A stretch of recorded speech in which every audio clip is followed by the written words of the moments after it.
Imran series में इंतहाई दिलचस्प और यादगार नावल सॉफ्ट मिशन, मुसन्निफ Mazhar Kaleem MA। Soft mission लम्हा ब लम्हा हैरतंगेज अंदाज में होने वाले वाक़ात, बेपनाह सस्पेंस और नहायत तेज एक्शन से भरपूर। Soft mission. ओ फिर तो हम भी साथ ही मारे जाएंगे, स्यूती ने खौफजदा से लहजे में कहा। हाँ, इसलिए मैं चाहता हूं कि खुद उन एजेंटों का खात्मा कर दूं। अगर मैं उनका खात्मा कर दूं तो यकीन करो स्यूती, काफिरिस्तान का सबसे बड़ा अवार्ड मुझे मिल जाएगा और मैं पूरे काफिरिस्तान का हीरो होऊंगा। और फिर मुझे आला तरीन ओहदा भी दिया जाएगा और सहूलियात भी। और अगर तुम मेरा साथ दो तो मैं तुमसे शादी कर लूँगा, फिर तुम भी शहजादियों की तरह ज़िंदगी बसर करोगी। राघोश ने कहा तो स्यूती बेख्तियार उछल पड़ी। क्या वाकई ऐसा हो सकता है? क्या वाकई तुम मुझसे शादी कर लोगे? स्यूती ने कहा। हाँ, मैं तुम्हें पसंद करता हूँ, इसलिए ज़रूर तुमसे शादी करूँगा, राघोश ने कहा।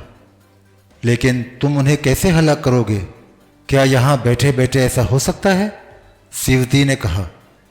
नहीं, यहाँ बैठे बैठे कैसे ऐसा हो सकता है? इसके लिए हमें पूरी प्लानिंग करना होगी। हमें उन एजेंटों को बेहोश करके अंदर ले आना होगा और फिर उन्हें हलाक करना होगा, राघोश ने कहा। ओ नहीं, डॉक्टर नाथ ने तो मुदाखलत से मना कर दिया है, फिर कैसे तुम उन्हें अंदर ले आओगे? स्यूती ने कहा। इसलिए तो तुम्हारी मदद हासिल करना चाहता हूँ। सुनो, डॉक्टर नाथ उनके बारे में कुछ नहीं जानता, इसलिए अगर हमने उन्हें हलाक न किया तो ये लेबॉर्ट्री तबाह कर देंगे और हम भी हलाक हो जाएंगे और डॉक्टर नाथ भी, राघोश ने कहा। लेकिन तुम ये सब कैसे करोगे, मुझे बताओ, स्यूती ने कहा। स्पेशल वे खोलने वाली मशीन पाकिस्तानी डॉक्टर तारिक के साथ वाले कमरे में है और इस पोर्शन में सिवाय डॉक्टर तारिक और तुम्हारे कोई दाखिल नहीं हो सकता। मैं और मेरे साथी भी नहीं, इसलिए अगर तुम स्पेशल वे खोल दो तो हम आसानी से बाहर जाकर बेहोश पड़े हुए उन एजेंटों को उठाकर बड़े तहखाने में पहुंचा देंगे। वो चूंकि बेहोश होंगे इसलिए हम आसानी से उन्हें गोलियां मारकर हलाक कर देंगे। इसके बाद मैं आला हुक्काम को खुद इसकी इत्तला दूंगा, फिर देखना क्या होता है। आला हुक्काम हम दोनों को सर आंखों पर बिठाएंगे, राघोश ने कहा। कोई खतरा तो नहीं होगा? ऐसा ना हो कि ये लोग यहाँ पहुंचकर कोई खतरनाक काम करें, स्यूती ने कहा। नहीं, वो तो बेहोश होंगे और इसी बेहोशी के आलम में उन्हें हलाक कर दिया जाएगा, फिर कैसा खतरा, राघोश ने कहा। लेकिन ये काम बाहर भी तो हो सकता है, जरूरी नहीं कि उन्हें अंदर लाकर ही हलाक किया जाए, स्यूती ने कहा। बाहर अगर उन्हें हलाक किया गया तो क्रेडिट पावर एजेंसी और काफिरिस्तान सीक्रेट सर्विस ले जाएगी और हम मुंह देखते रह जाएंगे, राघोश ने कहा। ओह हाँ, वाकई ठीक है, मैं तैयार हूं, स्यूती ने कहा। तुम ऐसा करो कि स्पेशल वे खोलने वाली मशीन के निचले हिस्से में एक सुर्ख रंग का बड़ा सा बटन है, उसे प्रेस करके वापस आ जाओ। उस बटन के प्रेस होने के बाद उसका कंट्रोल यहाँ मेरे पास आ जाएगा और फिर मैं यहाँ उस मशीन की मदद से स्पेशल वे खोल भी सकूंगा और बंद भी कर सकूंगा, राघोश ने कहा। लेकिन तुम उन्हें बाहर कैसे बेहोश करोगे, स्यूती ने कहा। इसका खुसूसी सिस्टम है ताकि बाहर मौजूद खतरनाक अनासिर को लेबॉर्ट्री में दाखिल होने से रोका जाए। एक मखसूस गैस हवा में फैला दी जाती है और इस रेंज के अंदर मौजूद तमाम जानदार बेहोश हो जाते हैं, राघोश ने जवाब दिया। लेकिन ये लोग कब यहाँ पहुँचेंगे, स्यूती ने कहा। किसी भी वक्त, जाहिर है उनकी आमद का कोई वक्त तो मुकर्रर नहीं है, इसीलिए तो मैं कह रहा हूँ कि तुम स्पेशल वे खोलने वाली मशीन का बटन प्रेस कर दो ताकि जब भी वो यहाँ पहुँचे मैं अपना काम मुकम्मल कर सकूँ, राघोश ने कहा। ठीक है, लेकिन पहले अपने सर पर हाथ रखकर वादा करो कि तुम मुझसे शादी करोगे, स्यूती ने कहा। तो राघोश ने एक हाथ उसके सर पर और दूसरा हाथ अपने सर पर रखकर वादा करना शुरू कर दिया तो स्यूती बेख्तियार खिलखिलाकर हंस पड़ी। उसका चेहरा मुसर्रत से तिमतिमाने लगा था। वो जल्दी से उठी और मुड़कर तकरीबन दौड़ती हुई कमरे से बाहर चली गई और राघोश की नज़रें दोबारा स्क्रीन पर जम गई। आधे घंटे बाद स्यूती वापस आ गई। क्या हुआ, बटन प्रेस कर दिया? किसी ने देखा तो नहीं, राघोश ने चौंक कर पूछा।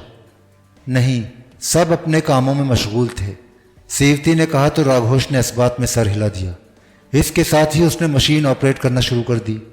चंद लम्हों बाद जब मशीन की साइड पर एक छोटा सा बल्ब जल उठा तो राघोष के चेहरे पर इत्मीनान के तासुरात उभर आए और उसने दोबारा मशीन को ऑपरेट करना शुरू कर दिया। और फिर बल्ब बुझ गया तो राघोष ने हाथ हटा लिए। तुमने वाकई बटन प्रेस कर दिया है सीवती, अब स्पेशल वे का कंट्रोल मेरे हाथ में है, राघोष ने कहा। लेकिन पहले उसे क्यों तुमसे अलग रखा गया था? क्या आला हुक्म को तुम पर एतमाद नहीं है?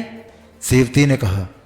ओ नहीं, ऐसी बात नहीं है, ऐसा सिर्फ हिफाजती इक़दाम के तहत किया गया था, राघोष ने कहा। तो सीवती ने इस बात में सर हिला दिया।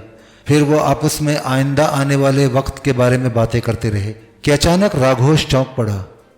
ओ जीप, ओ वो लोग आ रहे हैं, राघोष ने कहा। तो सीवती भी बेख्तियार उछल पड़ी।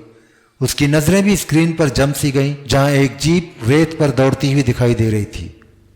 ओ, तुम्हारा अंदाजा दुरुस्त निकला, सीवती ने कहा।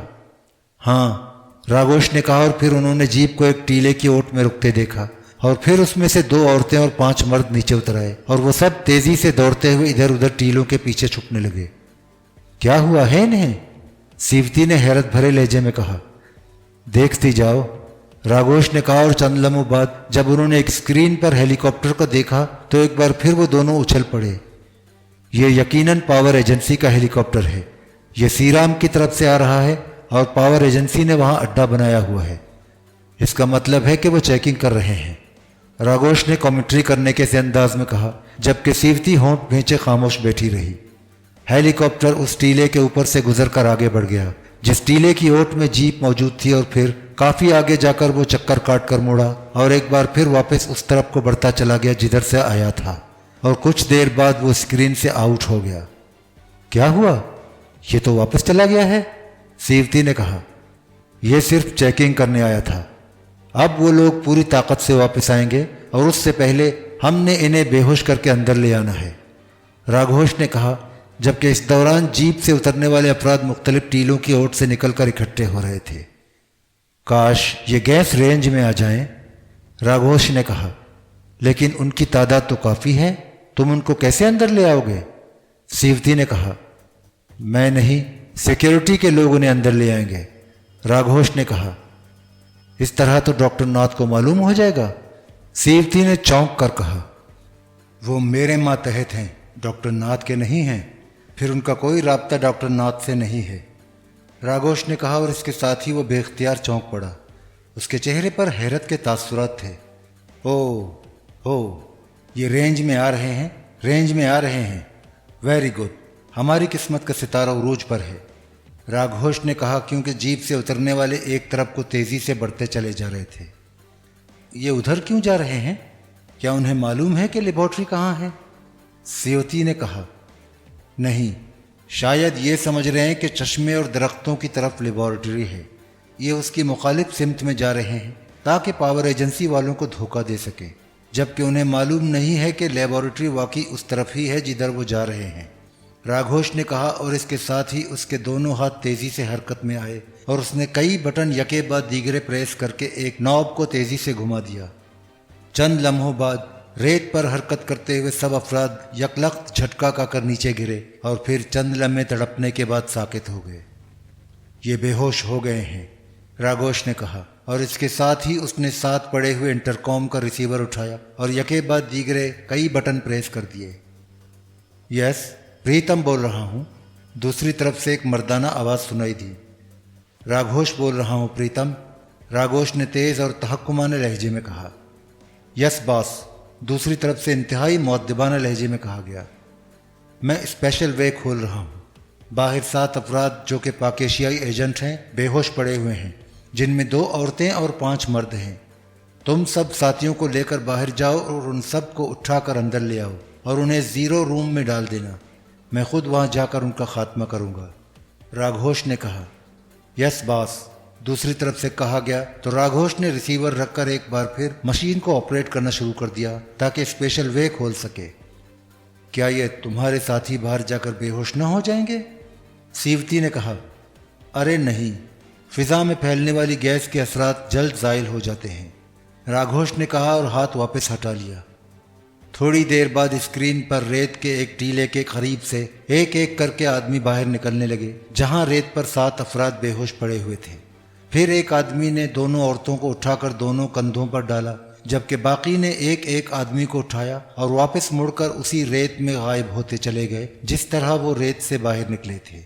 और जब आखिरी आदमी भी गायब हो गया तो राघोष ने इत्मीनान का सांस लिया और एक बार फिर मशीन के बटन प्रेस करने शुरू कर दिए। अब तुम जाकर वो बटन दोबारा ऑफ कराओ ताकि डॉक्टर नाथ को मालूम ही ना हो सके कि स्पेशल वे खोला गया है, राघोष ने सीवती से मुखातिब होकर कहा। क्यों, फिर इन एजेंटों का क्या करोगे? सीवती ने चौंक कर पूछा। मैं इन्हें उस वक्त तक खुफिया रखूंगा सीवती, जब तक पावर एजेंसी और सीक्रेट सर्विस अपनी शिकस्त का ऐलान नहीं कर देंगी। इसके बाद मैं इनकी लाशें सामने लाऊंगा, वरना तो हमें इस बिना पर भी गोली मार दी जाएगी कि मैंने हुक्म की खिलाफ वर्जी की है, राघोष ने मुस्कुराते हुए कहा। लेकिन इतने दिनों में तो ये लाशें गल सड़ जाएंगी और उनकी बदबू हर तरफ फैल जाएगी, सीवती ने कहा। मैं इन्हें बेहोश ही रखूंगा, ज्यादा नहीं, सिर्फ 1-2 रोज तक, राघोष ने कहा तो सीवती ने इस्बात में सर हिला दिया और फिर मुड़कर दरवाजे की तरफ बढ़ गई ताकि मशीन का बटन दोबारा ऑफ कर सके। इमरान और उसकी मौत का क्रेडिट सिर्फ राघोष ही को मिलेगा, सिर्फ राघोष को, राघोष ने बड़बड़ाते हुए कहा। उसी लम्हे साथ पड़े हुए इंटरकॉम की घंटी बज उठी तो राघोष ने हाथ बढ़ाकर रिसीवर उठा लिया। यस, राघोष ने कहा। प्रीतम बोल रहा हूँ बॉस, हुक्म की तामील कर दी गई है, लेकिन ये कौन लोग हैं बॉस? दूसरी तरफ से कहा गया। बाद में बताऊंगा, और यकीन करो कि इस कारनामे के बाद हम सब की जिंदगियां संवर जाएंगी। तुम ऐसा करो कि उन्हें तवील बेहोशी के इंजेक्शन लगा दो और उनकी निगरानी करते रहना। ये इंतहाई खतरनाक लोग हैं और अभी 1-2 रोज तक हमने इन्हें खुफिया रखना है और बेहोश भी, राघोष ने कहा। यस सर, दूसरी तरफ से कहा गया तो राघोष ने रिसीवर रख दिया। उसके चेहरे पर बेपनाह मुसर्रत के तासुरात नुमाया थे। रेखा और काशी के चेहरे बिगड़े हुए नजर आ रहे थे। वो दोनों उस वक्त सेकर सहरा में रश्मा इलाके में मौजूद थीं। 4 गनशिप हेलीकॉप्टर इधर उधर रेत पर खड़े साफ नजर आ रहे थे, जबकि 12 अफराद इधर उधर फैले हुए थे। रेखा सेराम में मौजूद थी कि उसे इत्तला मिली कि एक जीप रश्मा के इलाके की तरफ आती दिखाई दे रही है, जिस पर रेखा ने एक हेलीकॉप्टर को हुक्म दिया था कि वो जाकर चेकिंग करे ताकि मालूम हो सके कि उस जीप में पाकिस्तानी एजेंट हैं या सीक्रेट सर्विस के अफराद। और फिर हेलीकॉप्टर में सवार आदमियों ने वापस आकर इत्तला दी कि वहां सिर्फ जीप मौजूद है, लेकिन अफराद कहीं नजर नहीं आए। तो वो समझ गई कि ये पाकिस्तानी एजेंट होंगे, क्योंकि सीक्रेट सर्विस के अफराद को इस तरह छुपने की जरूरत नहीं थी। चुनाचे वो अपने प्लान के मुताबिक 4 गनशिप हेलीकॉप्टरों को लेकर वहां पहुंची, लेकिन यहाँ एक लिहाज से उन्होंने पूरा सहरा छान मारा था, लेकिन सिवाय जीप के और कुछ नहीं उन्हें मिला था। वहाँ कोई आदमी सिरे से मौजूद ही ना था। और फिर उन्होंने गनशिप हेलीकॉप्टर नीचे उतार दिए और ख़ुद इधर उधर दौड़ दौड़ कर चेकिंग शुरू कर दी, लेकिन बेसूद। बस खाली जीप एक टीले के पीछे मौजूद थी और कुछ न था। ये सब क्या है काशी? वो लोग कहाँ गए? क्या ये जिन भूत हैं कि गायब हो गए? रेखा ने इंतहाई हैरत भरे लहजे में कहा। मेरे जहन में एक और ख्याल आ रहा है कि कहीं ये लोग लेबॉर्ट्री में दाखिल ना हो गए हों, काशी ने कहा तो रेखा बेख्तियार उछल पड़ी। कैसे? नहीं काशी, लेबॉर्ट्री में वो कैसे दाखिल हो सकते हैं? लेबॉर्ट्री के बारे में मुझे जो इत्तलात मिली हैं उनके मुताबिक लेबॉर्ट्री का स्पेशल वे खोलने और बंद करने का सिस्टम डॉक्टर नाथ के पास है और उसकी मर्जी के बगैर उसे खोला नहीं जा सकता। और अगर ये लोग ज़बरदस्ती अंदर गए होते तब भी इसके आसार तो यहाँ नज़र आ ही जाते, रेखा ने कहा। तुम डॉक्टर नाथ से बात तो करो, हो सकता है कि ये लोग वाकई किसी भी तरह अंदर पहुंच गए हों, काशी ने कहा तो रेखा ने इस्बात में सर हिलाते हुए अपनी जैकेट की जेब से एक ट्रांसमीटर निकाला और उस पर फ्रीक्वेंसी एडजस्ट करना शुरू कर दी। फ्रीक्वेंसी एडजस्ट करके उसने ऑन कर दिया। Hello hello, chief of power agency madam Rekha calling doctor Nath, over, Rekha ने बार बार कॉल देते हुए कहा। Yes doctor Nath attending you, क्यों कॉल की है, ओवर। चंद लम्हों बाद एक भारी सी मर्दाना आवाज़ सुनाई दी। डॉक्टर नाथ, पाकिस्तानी एजेंट रश्मा के इलाके में पहुंचकर अचानक गायब हो गए हैं। मैं अपने साथियों समेत यहाँ मौजूद हूँ, उनकी जीप मौजूद है, लेकिन वो लोग गायब हैं। क्या ये लेबॉर्ट्री के अंदर तो नहीं पहुँच गए हैं, ओवर, रेखा ने तेज़ लहजे में कहा। लेबोरेटरी के अंदर? वो कैसे? ये आप क्या कह रही हैं? वो कैसे लेबोरेटरी के अंदर पहुंच सकते हैं? ओवर। दूसरी तरफ से डॉक्टर नाथ ने इंतहाई हैरत भरे लहजे में कहा, आप चेक तो करें। ओवर।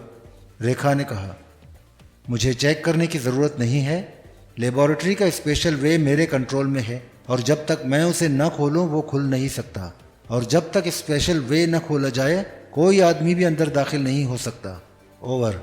डॉक्टर नाथ ने कहा, ये बात तो आपने पहले ही मुझे बताई थी, लेकिन फिर आखिर ये लोग कहाँ गायब हो गए हैं? ओवर। रेखा ने उलझे हुए लहजे में कहा, ये आप खुद जाने। बहरहाल लेबोरेटरी में वो दाखिल ही नहीं हो सकते। Over and all. दूसरी तरफ से सख्त लहजे में कहा गया और इसके साथ ही राब्ता ख़त्म हो गया तो रेखा ने ट्रांसमीटर ऑफ करके जेब में डाल लिया। अब क्या करें? कहाँ तलाश करें उन्हें? रेखा ने इंतहाई उलझे हुए लहजे में कहा, कहीं वो शागिल तो नहीं ले गया उन्हें? काशी ने कहा, शागिल? वो कैसे? अभी तो उन लोगों की जीप यहाँ पहुंची है और गनशिप हेलीकॉप्टरों ने उनकी चेकिंग की है और फिर हम यहाँ आ गए। इतनी देर में शागिल यहाँ कैसे पहुंच सकता है और उन्हें हलाक करके या वापस ले जा सकता है? रेखा ने कहा, कुछ भी हो सकता है रेखा, तुम शागिल से बात करो। काशी ने कहा तो रेखा ने एक तवील सांस लिया और फिर इसके साथ ही उसने एक बार फिर ट्रांसमीटर जेब से निकाला और उस पर फ्रीक्वेंसी एडजस्ट करना शुरू कर दी। 2 हेलीकॉप्टर आ रहे हैं बांडा की तरफ से, अचानक उनके एक साथी ने चीख कर कहा तो रेखा ने चौंक कर उधर देखा जिधर उसका आदमी इशारा कर रहा था और ट्रांसमीटर उसने जेब में डाल लिया। ओ, ये सीक्रेट सर्विस के हेलीकॉप्टर हैं, रेखा ने कहा, कहीं ये हम पर ही फायर ना खोल दें। काशी ने बेचैन से लहजे में कहा, नहीं, वो पहले चेक करेंगे और फिर 4 गनशिप हेलीकॉप्टर उन्हें नजर आ रहे होंगे। रेखा ने कहा और फिर थोड़ी देर बाद दोनों हेलीकॉप्टर उनके सरों पर पहुंचकर फिजा में मुअल्लिक हो गए। रेखा ने हाथ उठाकर हवा में दोस्ताना अंदाज में लहराया तो थोड़ी देर बाद दोनों हेलीकॉप्टर यके बाद दीगरे नीचे उतर आए और एक हेलीकॉप्टर में से शागिल नीचे उतरा और तेज तेज कदम उठाता वो रेखा और काशी की तरफ बढ़ने लगा। कहाँ है वो पाकिस्तानी एजेंट? तुमने जो धोखा दिया है मुझे, मैं उसे कभी भूल नहीं सकता। शागिल ने करीब आकर कहा। कैसा धोखा? रेखा ने चौंक कर पूछा। कैप्टन चोपड़ा को गद्दारी पर आमादा करके। अब मैं समझा हूं तुम्हारा मकसद, कि तुम चाहती थी कि पाकिस्तानी एजेंट बांडा से सही सलामत निकल कर यहाँ पहुँच जाए और तुम उन्हें हलाक करके क्रेडिट हासिल कर लो। कहाँ हैं वो लोग? शागिल ने इंतहाई गुस्सीले लहजे में कहा। हम खुद उन्हें तलाश कर रहे हैं। उनकी खाली जीप यहाँ मौजूद है लेकिन वो खुद गायब हैं। रेखा ने कहा। क्या मतलब? क्या तुम मुझे बच्चा समझती हो? शागिल ने इंतहाई गुस्सीले लहजे में कहा। गुस्सा दिखाने की ज़रूरत नहीं है मिस्टर शागिल। अगर तुम उन्हें तलाश कर सकते हो तो तलाश कर लो। हम तो तलाश कर करके थक गए हैं। रेखा ने मुंह बनाते हुए कहा। आखिर तुम कहना क्या चाहती हो? शागिल ने कहा तो रेखा ने उसे सारी तफसील बता दी। अगर वो यहाँ पहुँच गए हैं तो यकीनन वो लेबॉर्ट्री में दाखिल हो चुके होंगे। वो जिन भूत नहीं हैं कि वैसे ही गायब हो जाए। शागिल ने कहा। अभी तुम्हारे आने से चंद लम्हे पहले मैं ट्रांसमीटर पर डॉक्टर नाथ से बात कर चुकी हूँ। लेबॉरेटरी में कोई दाखिल नहीं हुआ। रेखा ने कहा तो शागिल के चेहरे पर हैरत के तासुरात उभर आए। ये कैसे मुमकिन है? ज़रूर कोई चक्कर है, शागिल ने बुड़बुड़ाते हुए कहा।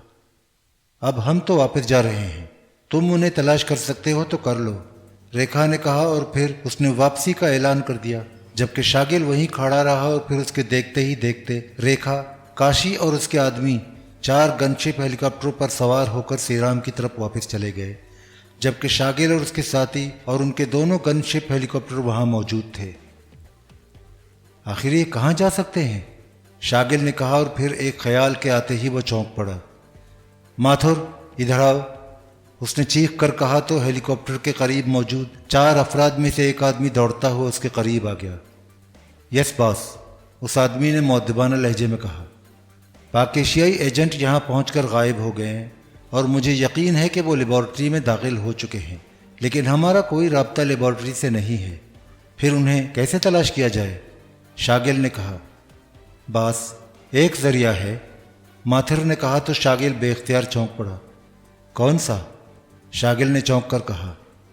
हमारे पास ऐसी टी रेस डिटेक्टिव है हम उसे ऑन करके फिज़ा में ले जाते हैं। इस तरह इसकी वसी रेंज हो जाएगी और यहाँ मौजूद कोई भी जानदार, चाहे वो रेत के अंदर ही क्यों ना छुपा हुआ हो, वाज़ेह तौर पर नज़र आ जाएगा।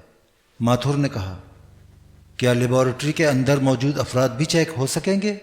शागिल ने कहा, नहीं जनाब, लेबॉरेटरी के अंदर नहीं, सिर्फ रेत के अंदर।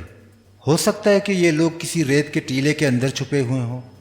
माथुर ने कहा, ओह हाँ, ठीक है, करो चेकिंग।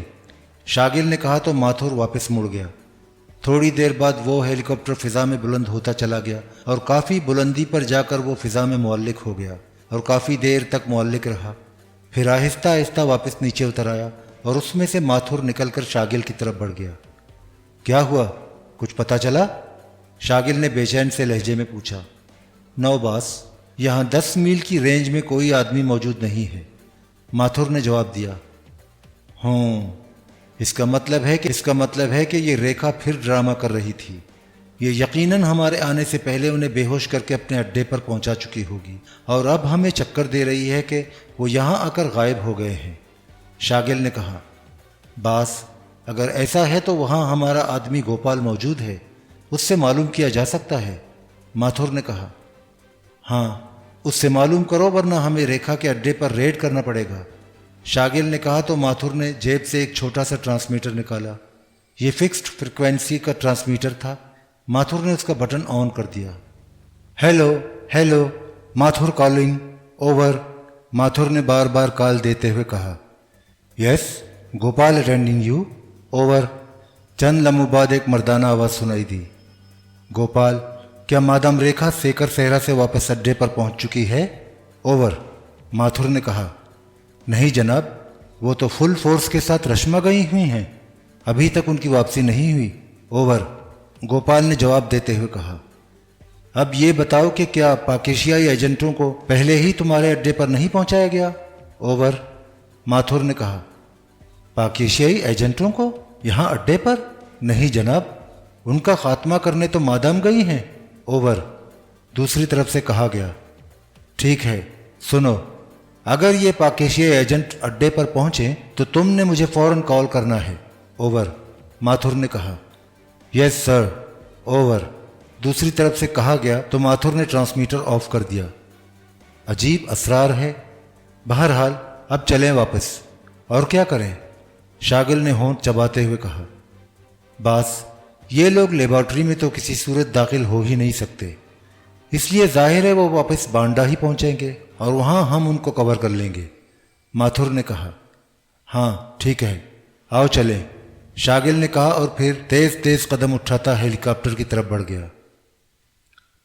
हा, देखा तुमने सीवती, पावर एजेंसी और सीक्रेट सर्विस दोनों मेरे मुकाबले पर नाकाम हो गई हैं। अब मैं फातेह हूँ, राघोष ने इंतहाई फातेहाना अंदाज में क़हक़हा मारते हुए कहा। वो दोनों स्क्रीन पर मादाम रेखा और सीक्रेट सर्विस के लोगों को न सिर्फ देख रहे थे बल्कि वो उनके दरमियान होने वाली बातें भी सुन रहे थे। उन्होंने वो कॉल भी सुन ली थी जो रेखा ने डॉक्टर नाथ को की थी। तुम वाकई किसी एजेंसी के सरबराह से भी ज़्यादा ज़हीन हो राघोष। मुझे यकीन है कि अब तुम्हें ही उनका सरबराह बनाया जाएगा। अब तुम आला हुक्म को इत्तला कर दो। सीवती ने इंतहाई मसरत भरे लहजे में कहा। हाँ, लेकिन पहले मुझे उन लोगों का खात्मा करना होगा। आओ, राघोष ने उठते हुए कहा तो सीवती भी उठ खड़ी हुई और फिर राघोष ने एक अलमारी खोली। उसमें से एक मशीन पिस्टल निकालकर उसने अपनी जेब में डाला और फिर मुड़कर दरवाजे की तरफ बढ़ गया।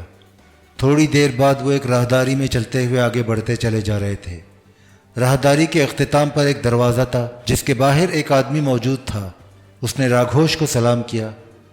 क्या पोजीशन है पाकिस्तानी एजेंटों की? राघोष ने कहा। वो बेहोश पड़े हुए हैं बॉस, उस आदमी ने कहा तो राघोष ने इस बात में सर हिला दिया और दरवाज़ा खोलकर अंदर दाखिल हो गया। ये एक खासा बड़ा कमरा था जिसमें 5 मर्द और 2 औरतें फर्श पर बेहिस और हरकत पड़ी हुई थी।